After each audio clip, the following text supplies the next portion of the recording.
board. If one of the NCOs happens to be out, we understand that their partner who gets the message will relay it over to their partner. So respective partner. If you get the wrong NCO, understand that NCO will relay that message to the respective NCO that covers your area. Because there might be a confusion between Sector Boy and Charlie. You might reach out to the wrong one because you're on the border. I was talking to Gene about that earlier today. So you may be a little off on the streets, but we'll definitely get the message out. Sometimes if you're calling us at 2 in the morning, we may not answer. Okay, because like you, we'll go to sleep, we have our shift, we'll come back in. But first thing in the morning, we'll definitely contact you and find out what's the best way to find out more information and how can we best resolve the issue. Okay? That's pretty much it. I just wanted to add something else, I'm sorry.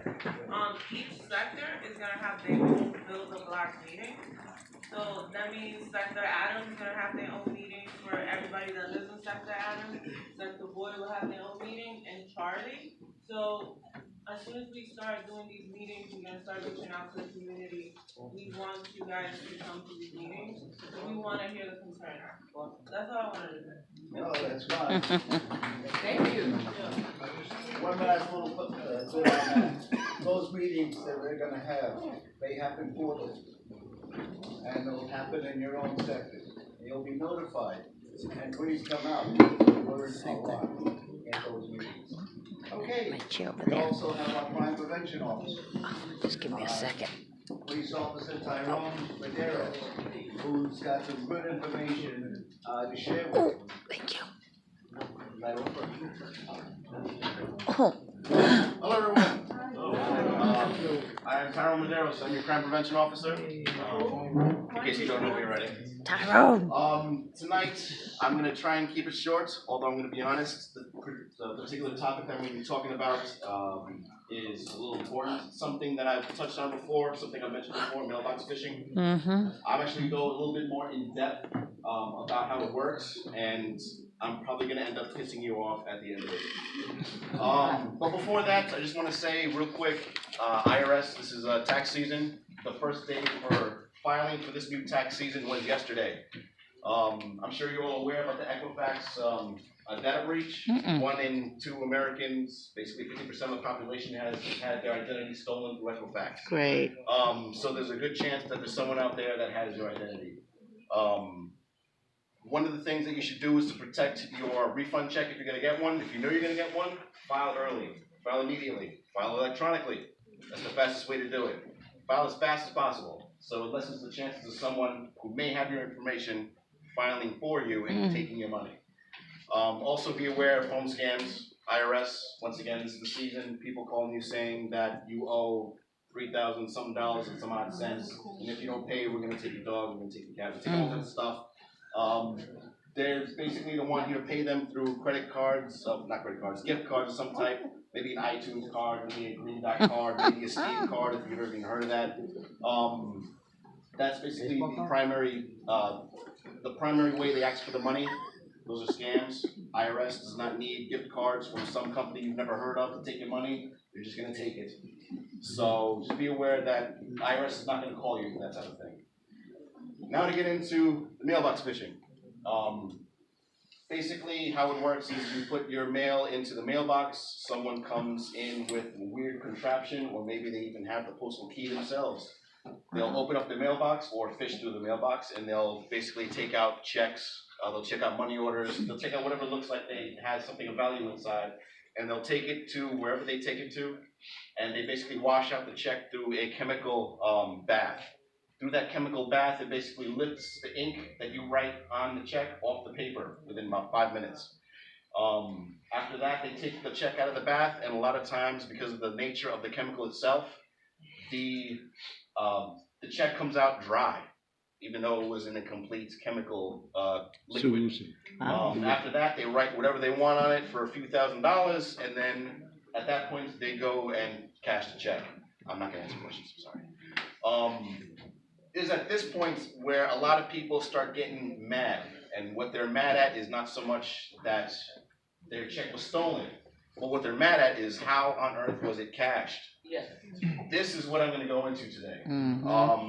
Basically, at this point, there's different ways this is done. One of the ways is through competition with other banks, because I'm sure you've noticed there's lots of banks in this area. They've made it more convenient to open up accounts for bank accounts, checking accounts primarily. You can go online for some of these banks and you can just open up a checking account online. Some of these checking accounts, these criminals open just for the purpose of cashing checks, no other reason. And they're all fraudulent checks and they're using their own identities. They're not even hiding. Then what they do is they go into the bank and they go to the ATM. They're not going to the cashier, most of them anyway.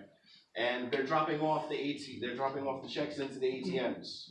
Depending on the bank that you have, the bank actually outsources their ATM checks to an outside company. Of course. That outside company comes in, they empty out the ATM, they go through the checks.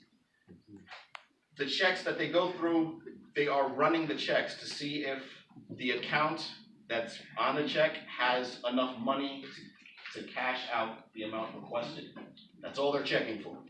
So they're not checking for watermark damage. They're not checking for was the check whited out and someone just wrote over it again. They're not checking security measures. They're not even checking to see if the name on the check matches the name on the account they want to deposit it into. That's basically part of the reason why this check cashing thing has gone on for so long and it's not hasn't been stopped yet. Another problem with the banks is that for those who go in person to cash the checks, what they're doing is they have their own ID. Typically, they're not impersonating anyone. Sometimes they do impersonate though. It depends on the flavor of the month for that particular criminal. And they will go right to the bank teller and they will ask to cash the check. This particular method, sometimes it works for them, sometimes it doesn't.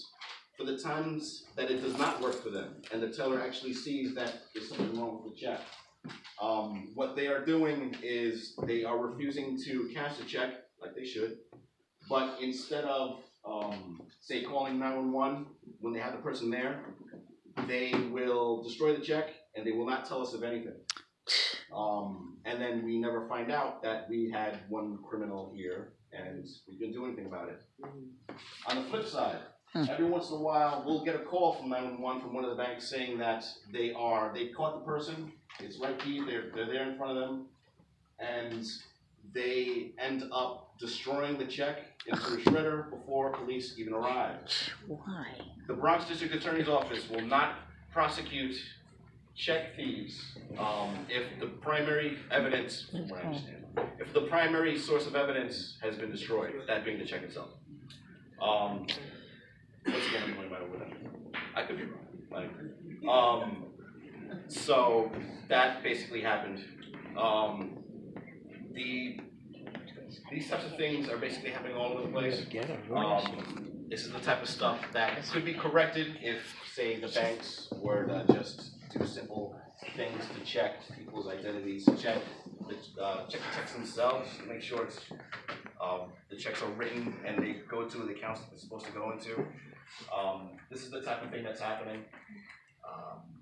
My suggestion is that if you want to write a check, if you want to write something of that nature, if you have the ability to, go to the person that you want the check to be written out to and just give it to them personally. Like, say, a rent check, if there's a management office, go right to the management office, just give them the check. If you can, go right to the post office. If you want to mail it out, you can go to the post office and give it to the mail it out to postal service inside the post office.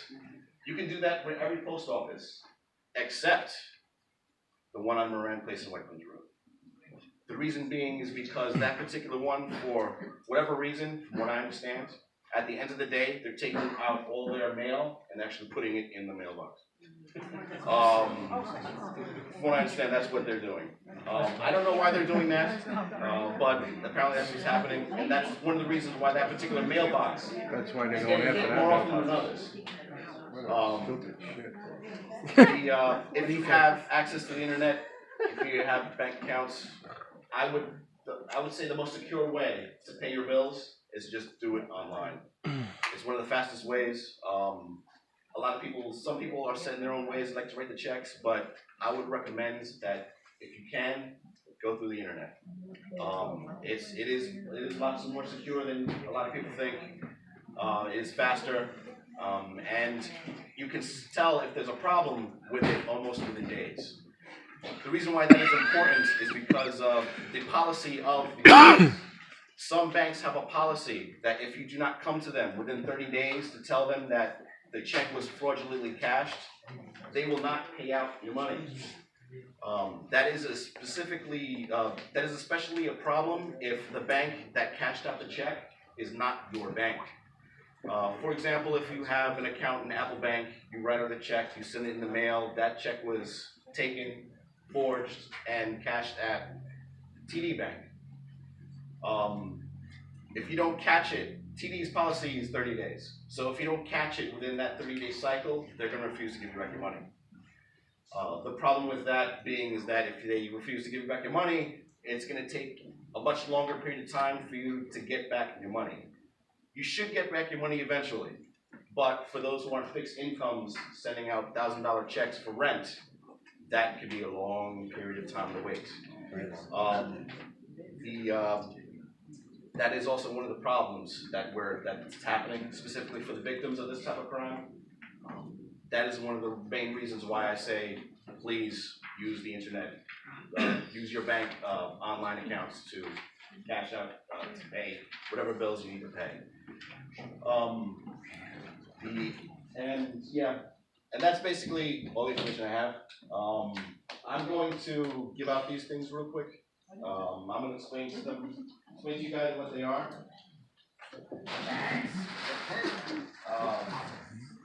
These are our Senior Safety Initiative bags.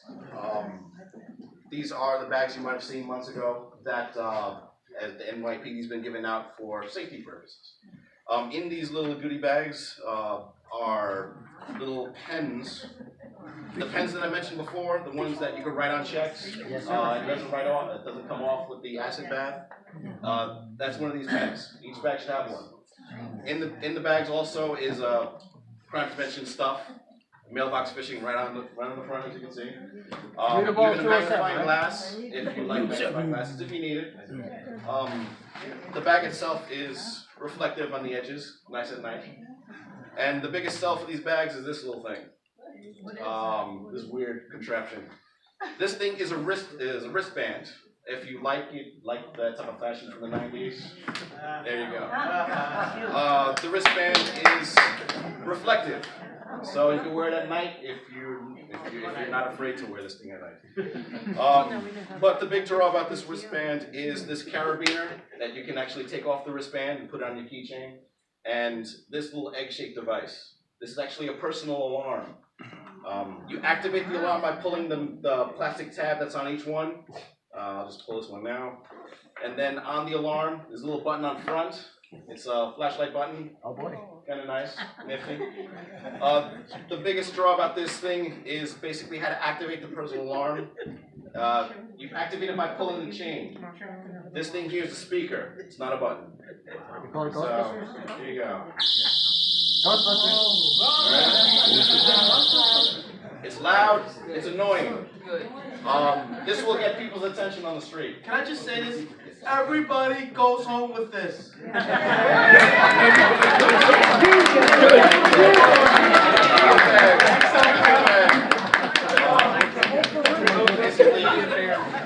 Yes, and that's it. So thank you very much.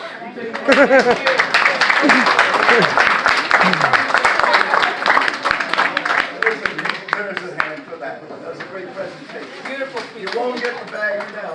You'll have to wait till the meeting's over. Oh, the meeting's over? Okay. That's like a right thing. Oh, before we, Get in. beyond the top of the money. there's one thing that I think is very important and everybody should realize. Community affairs didn't go anywhere since NCO came. So there is a big difference. They're gonna be doing the same thing they've always done. You wanna explain that?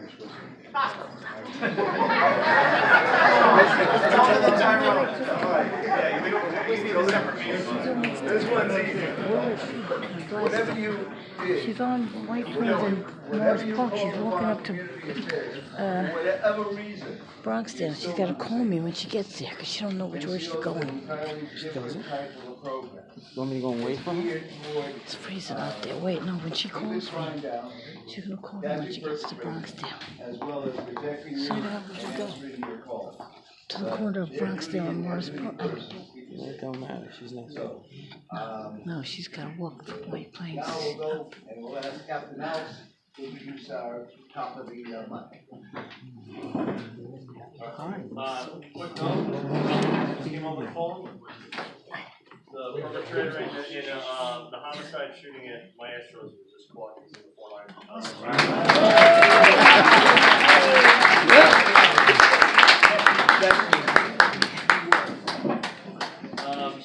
So I want to bring out my last one. Let's go. Top of the month.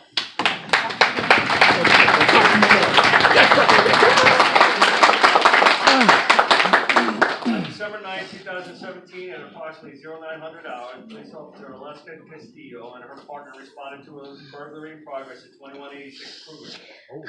Officer Castillo, who was in the vicinity of the address, picked up the job and responded to the scene quickly. Upon arrival, Officer Castillo was approached by a complainant who pointed out the perpetrator used a metal rod to pry open the window. Officer Castillo then stopped the perpetrator, and during a frisk, she recovered the metal rod and that he used to try to unlawfully make entrance to the residence and place him under arrest. The perpetrator is currently still in custody, waiting a March court date, and is being held on $20,000 bail. For her hard work, quick response, and taking the perpetrator into custody, Officer Alaska Castillo has been named top of the month for December 2017. Okay, all right. That's one for you. That's one for you. Thank you. I just want to Relax, Brian. Calm down. thank you. Take a chill. Take a chill pill. But a special thank you to my partner that is here. For always have my back.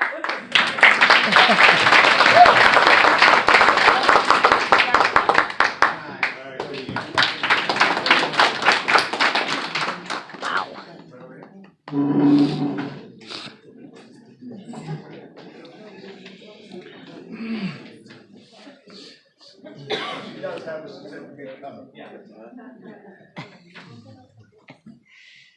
She called me.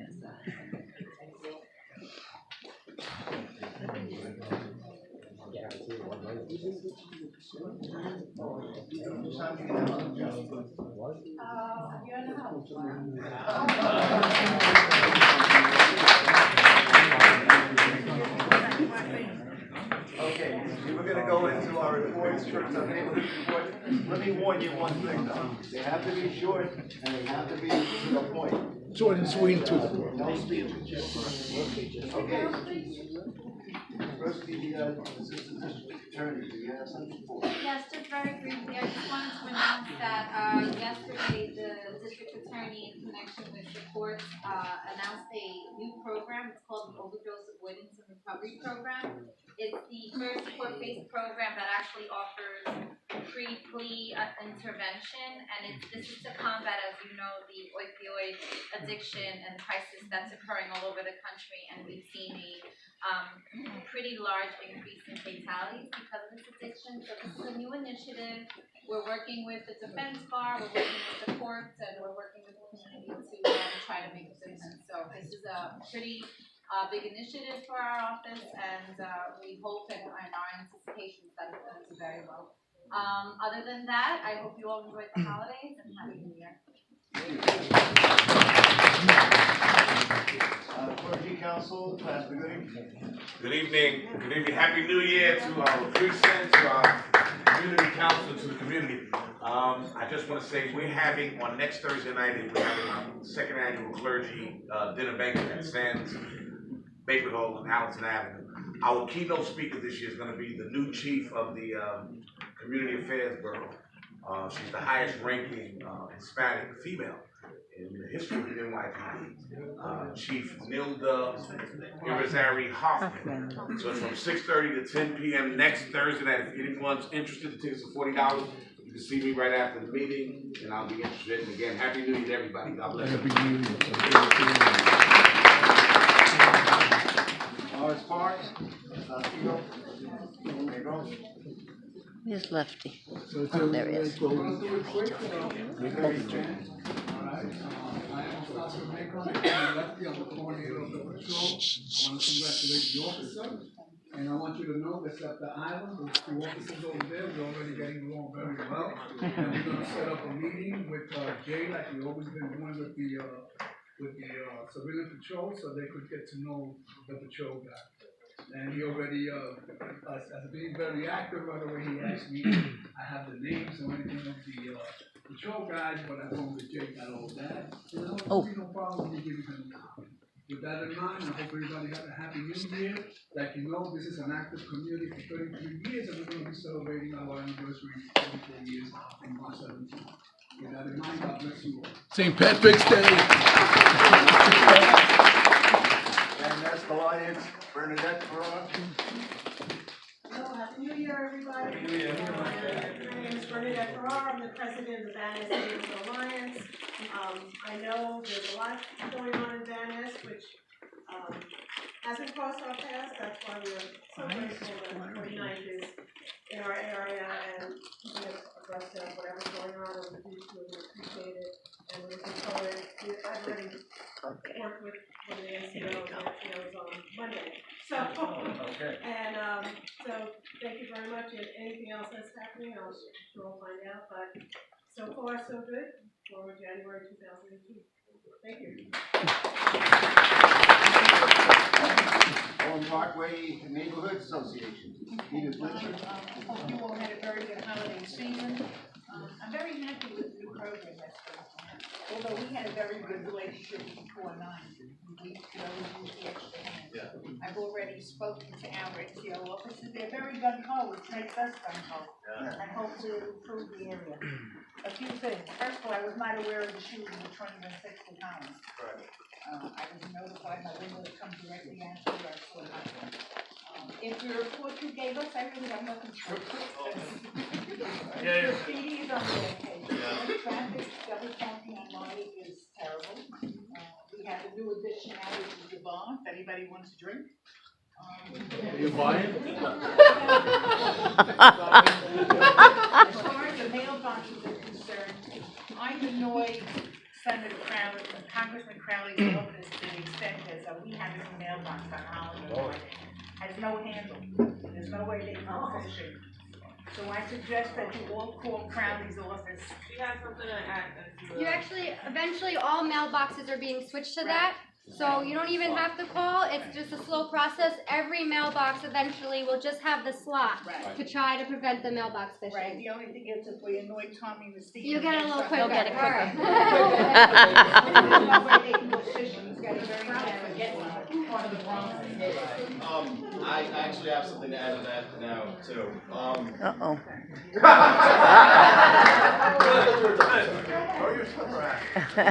Real quick, I did get, there was recently a Tyrone complaint there. about box fishing where someone's check was stolen out of one of the new mailboxes. So I wouldn't bother fishing those either.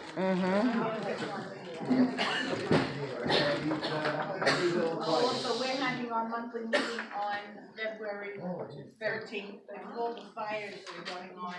We're having the fire department prevention.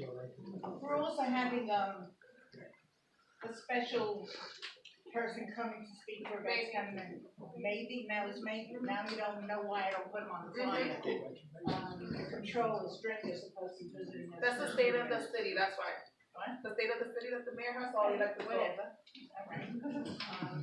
And March 13th, we're hoping to have Camden and of course our standbys and all the MCO officers, so please everybody come.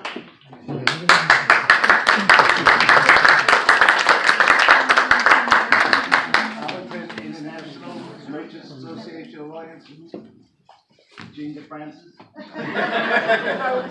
Making sure that it's me still. Congratulations are in order and welcome. We're very optimistic about 2018. 2017 was positive for us, even though the numbers were reported higher. In our perception, it's that the calls were being reported, which was a big difference from 2016, 2015, and beyond. The residents weren't calling in 911 calls. They either gave up because of the long call times, or they were disenfranchised. There's more optimism. They're seeing you more, and I'm getting the feedback that they approve and they appreciate it. And we see great things for 2018. Removing the illegal storefronts, the problem buildings.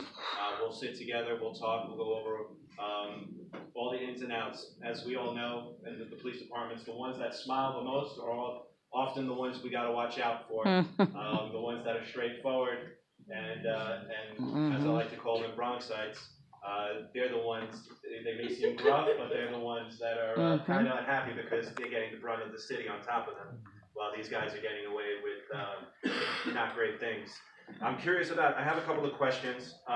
Is the bike patrol going to, now that Jay is gone, right? Now that you guys No. So we'll still have the bike patrol? Okay, some of these officers you'll see that are here, they're bike qualified, they'll be out. So great, that's. Yeah, we that's like a good the thing. bike patrol. Will which, maybe offline, it doesn't have to be answered now, curious how the borders were structured that way, because it's fascinating how they go in and out. Yeah, that was a question asked in the rollout. For the most part, the way I'm seeing it, it looks like they looked at 911 call volume. And also it kind of matched the 7 major reports. It seems like it's 33%, 33%, 33%. When I looked at the 911 calls, 33% happened in Adam, Boyd, Charlie. So it kind of just worked out that way. I think that's how they did it. And then they tried to go through neighborhood boundaries. And do we anticipate the call times for lesser offenses to be shorter? Yeah, with this new program? Yeah, we're pushing out 7 to 9 cars easy answering radio runs right now. We weren't pushing that. We were pushing out 4, maybe 5 max. So we're pushing out. Hurry up, you get me nervous. Has there been improvement in the water place location? No. Bye. That's just being frank with you. That place is draining, and it's so frustrating. For those that don't know, that's the Bronx Psychiatric Center. They take over 1,000 calls every year. Yeah. And they pull our cars. They have state officers that can't handle. They just don't. They pass it on to our guys. And they constantly need the help. So we need to call our elected officials, make sure that they get the funding to hire a few more officers there so they can take care of their own in-house. And there's a lot of activity going on in that location, drug related. Thank you, thanks. And the banks, the loitering in front of the banks is a major issue as well. Panhandlers, vendors and whatnot. Finally, this is my last report. I'll be passing the baton on to Larry Moriello, who's given the reports in the past. So if you can raise and say hi. All the 4-9 meetings in Ames representation, and so I thank you all. Treat him like you treated me, and good night. I'll be here. Well, all I want to say is this, and he's going to be here for you. He's not going to be doing the same thing, and he's passed on. But he's done such a tremendous job, because those of us who know Allerton Avenue and how difficult it is to get the cooperation of the merchants and try to put together a merchants association and a big, he's done such a great job of organization, of determination, of putting people together. And if we get a bid there, and I hope we do, it will be because of his efforts. So, Gene, you did it fantastic. Yeah.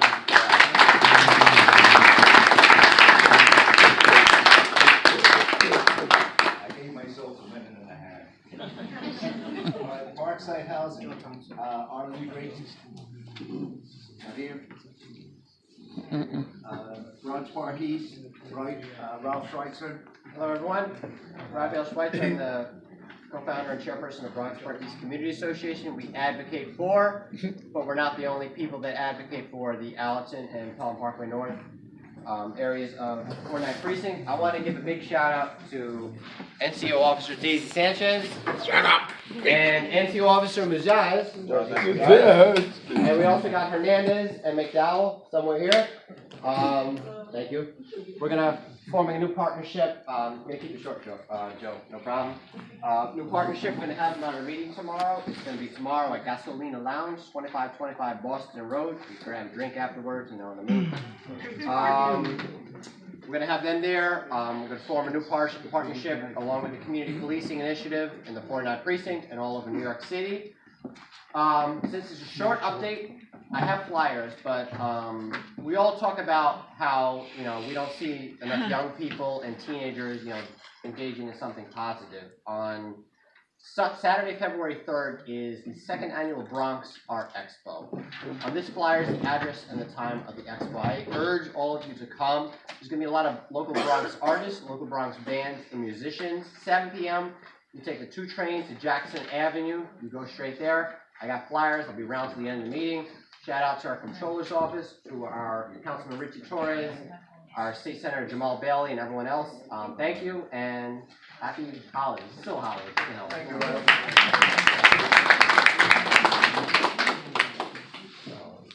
Thank you. Okay, Allison Coops, Janice Walcott. Just want to say, Henry, trying to respect the Charlie. I want to thank you and for the work the officers are already doing and have been doing. Thank you. Thank you so much.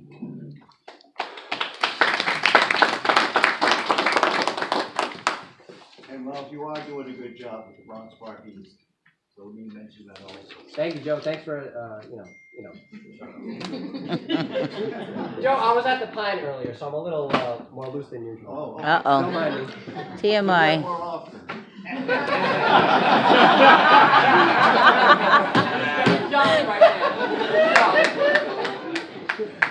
Okay, Allison Holmes, here in Eastchester. Eastchester Garden Patch. What is it? Good evening, everyone. Evening. Thank you so much. Happy New Year, everyone. And it's a blessing that we're all here together. And I want to thank Captain Alex for and Jay and all the police officers for all the help that you've given Eastchester. We thank you. And now that we have Officer Sanchez and Graham. McDowell.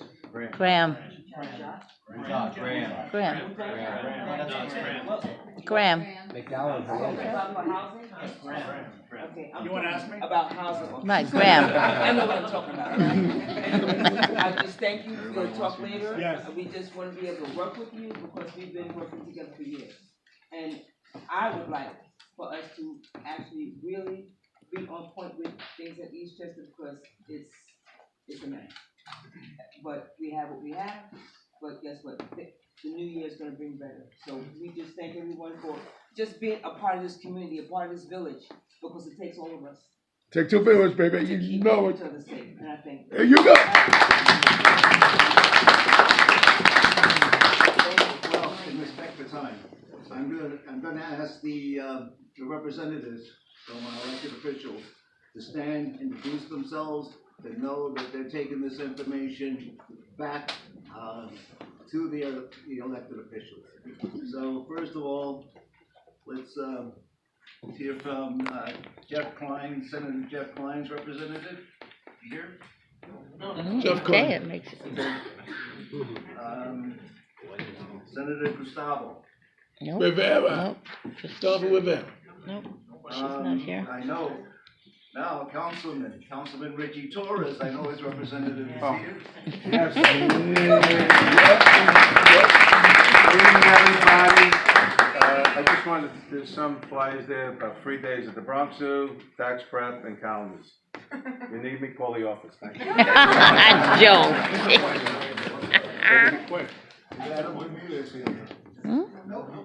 getting to Mark Jonai. Hi everyone, my name is Marilyn Lema. I am the scheduler for Councilman Mark Jonai. So I will be the rep starting this month from now. So just a little bit on me. I actually transitioned with him from the assembly. And You keep saying that. we actually moved to a new office today. Where We moved are you? everything, so hopefully our phone will be Hello? up and running by tomorrow afternoon. Huh? Just one announcement I have is that discretionary funding to be working with anyone in public and All right. organization and they'd be interested in getting some funding. Okay. All right, bye. You can call our office at 718-931-1721. And we'd be more than happy to email you an application, and I'd be more than happy to schedule a meeting with the council member and thank you. Good meeting you also. Where's your new office? Oh, In yes, I'm Westchester sorry. Square. We're actually now located at 1478 Williamsbridge Road in Westchester Square. I don't know if you're all familiar with Kai Restaurant. It's like Asian fusion. Literally right across the street from there. We'll get our awning. Yes. Yes. Oh, We're gonna okay. get an awning soon, but right there. I don't know what that is. That used to be the Hawaii Sea Restaurant years ago. Okay, Senator Jamal Nope. Bailey. Nope.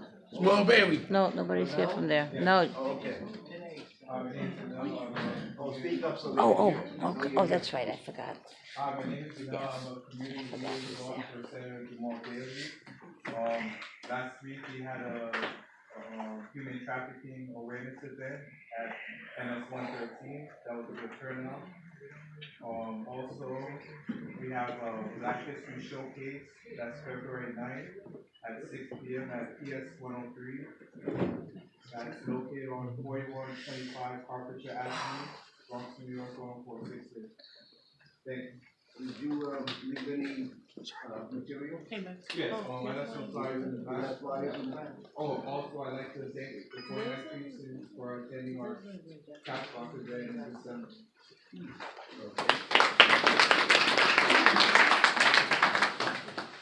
Well, Bob Capstead is here. Excuse me. So, are you still representing Senator? Yes, I am. I'll come up so people don't have to crane their necks around. Thank you. Greetings, first of all, greetings. We have some literature back at the table that's interesting. And I think tomorrow morning you're going to be reading in the local newspapers that the mayor and police commissioner O'Neill today announced that they're going to expedite the distribution of police body cameras, which I think is I think police appreciate the fact that they now have these cameras on them. It's usually been a positive response from police officers. It settled a lot of situations that are in dispute. So I think it's good news for the department. Thank you. Thank you, Bob. And our public advocate, Letitia James, her representative, Troy Outlaw. Yes. Good evening, everyone. My name is Troy Outlaw, representing the public advocate, Letitia James. The public advocate, up to date, has answered over 30,000 responses and complaints. And I am the new Bronx representative for community outreach. I worked in this community a number of years ago. For the past 6.5 years, I've been in Harlem, but now I'm back in the Bronx. I'm happy to be back home. So I worked very closely with the Bronx County organization in previous years, but now I'm looking forward to being part of the community once again and working with everyone. So I just wanted to come by and say hello and looking forward to working with all of you. Thank you. Repeat your name. Troy Outlaw. Outlaw. I like that name. Outlaw. I thought you said outlaw. Right? I guess we'll get it later.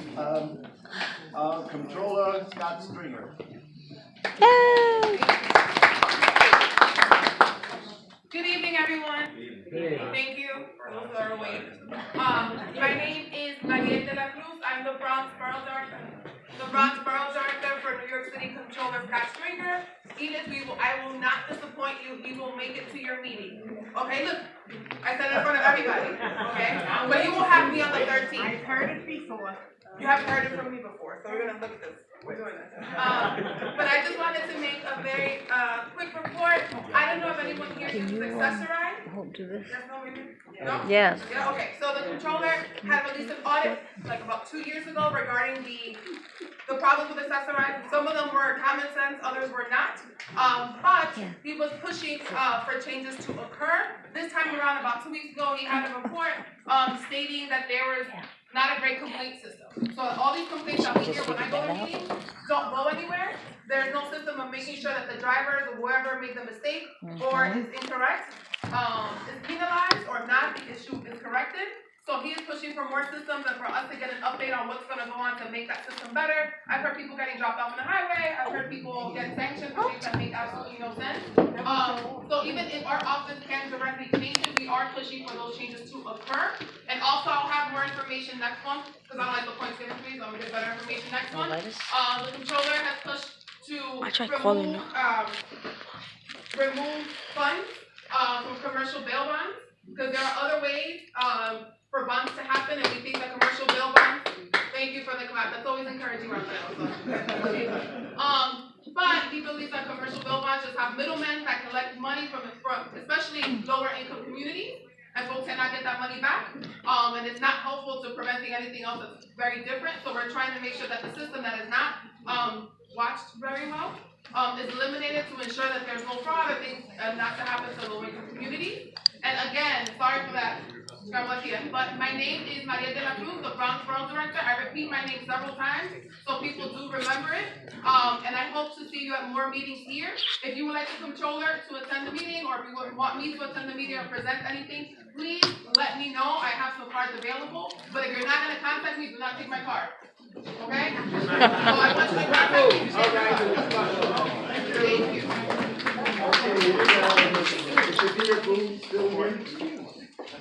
No, you left.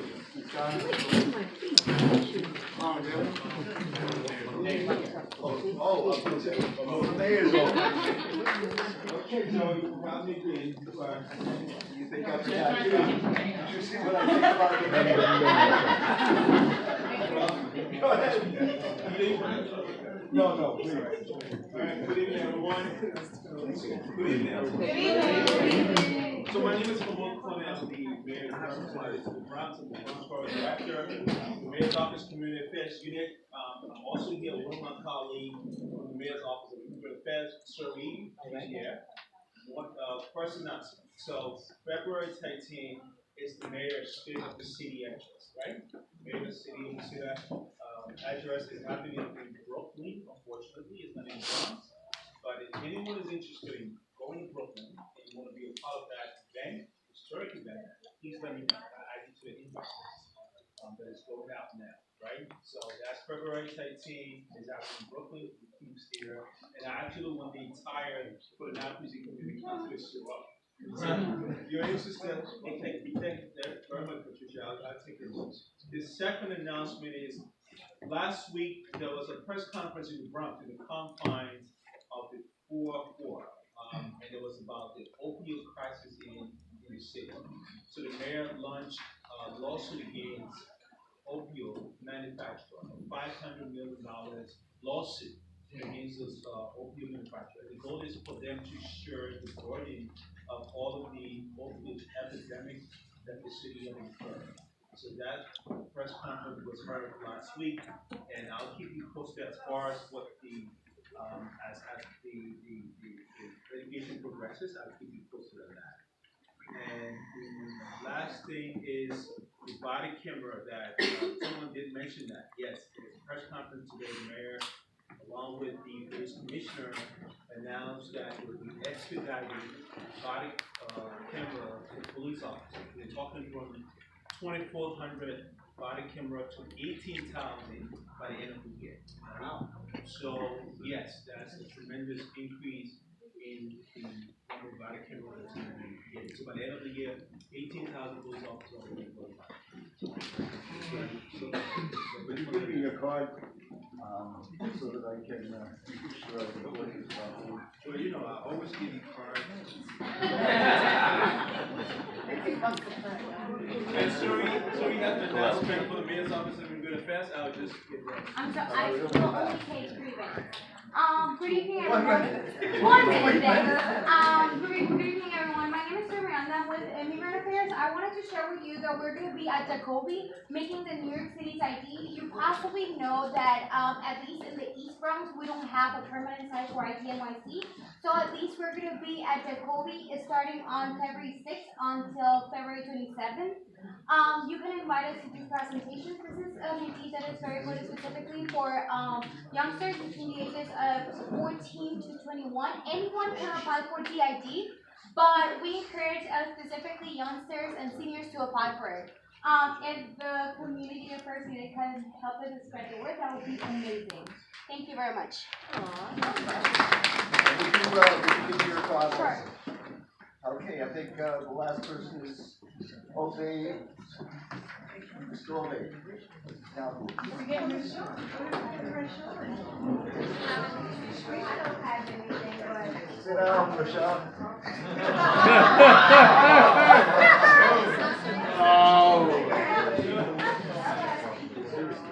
Don't ever do that again. Okay, Rashawn, please. Hello, everyone. My name is Grace Shawn Ori, and I'm also from the Bronx District Attorney's Office, the Community Affairs Unit. I'm the Community Engagement Coordinator, and I just wanted to remind everyone that if you would like to be able to come out to your specific neighborhood meeting, or if you're having an event, all of those requests please sent to me. I have my cards here with me all the time. I'm here every month. And I also wanted to say, to add to the announcement that Jennifer Cruz made, if anyone would like to read about anything that the office is doing, please feel free to come go to our website. We print our press releases daily, and you can print them out and share them with your neighbors. The website is bronxda.nyc.org.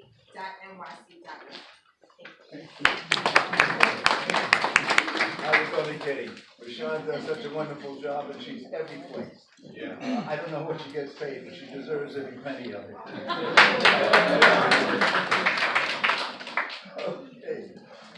Okay, Yahe, Ove, what do you have for your community? Good evening, everyone. I don't have much, but it'll only take 5 minutes.